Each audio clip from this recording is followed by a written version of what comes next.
കർത്താവിൻ്റെ ദാനമാണ് മക്കൾ, ഉദരഫലം ഒരു സമ്മാനവും. യൗവനത്തിൽ ജനിക്കുന്ന മക്കൾ യുദ്ധവീരൻ്റെ കയ്യിലെ അസ്ത്രങ്ങൾ പോലെയാണ്. ശൈശവത്തിൽ തന്നെ നടക്കേണ്ട വഴി പരിശീലിപ്പിക്കുക. വാർദ്ധക്യത്തിലും അതിൽ നിന്ന് വ്യതിചലിക്കില്ല. ദൈവം അവരെ ഇങ്ങനെ അനുഗ്രഹിച്ചു: സന്താനപുഷ്ടിയുള്ളവരായി പെരുകുവിൻ, ഭൂമിയിൽ നിറഞ്ഞ് അതിനെ കീഴടക്കുവിൻ.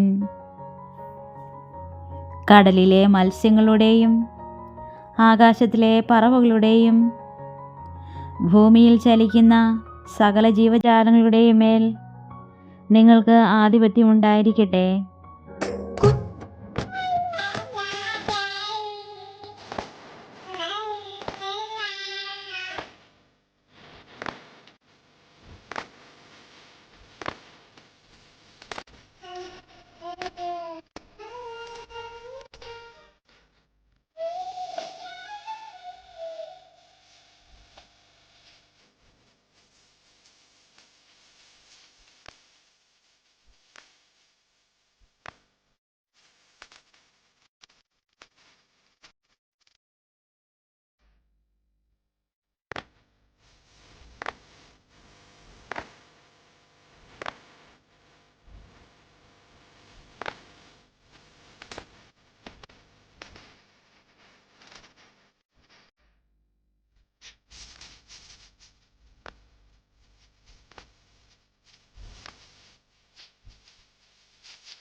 എൻ്റെ അപ്പനും അമ്മയ്ക്കും ഞാൻ ഏക മകനായിരുന്നു.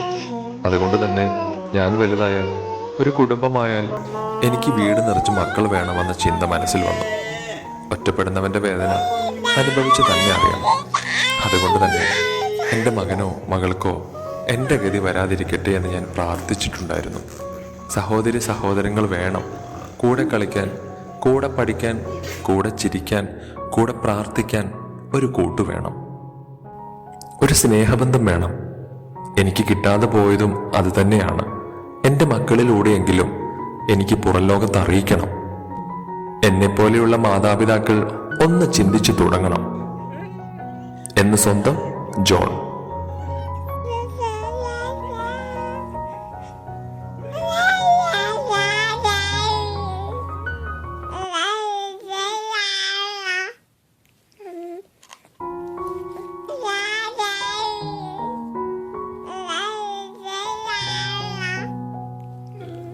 അങ്ങനെ കളിച്ചും ചിരിച്ചും കഥ പറഞ്ഞും സല്ലപിച്ചും ഞാനും എൻ്റെ കുടുംബവും സന്തോഷത്തോടെയും ഐശ്വര്യത്തോടെയും മുന്നോട്ട് പോവുകയാണ്.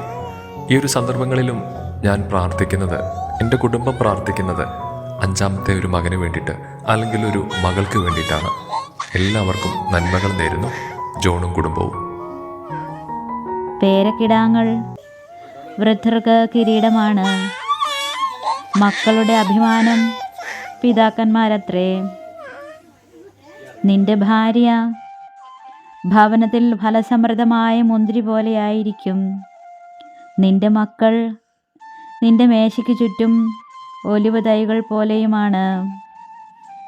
എന്നാൽ അവൻ പറഞ്ഞു, ശിശുക്കൾ എൻ്റെ അടുത്ത് വരാൻ അനുവദിക്കുവിൻ, അവരെ തടയരുത്. നീ കിടക്കുന്ന ഈ മണ്ണ് നിനക്കും നിന്റെ സന്തതികൾക്കും ഞാൻ നൽകും.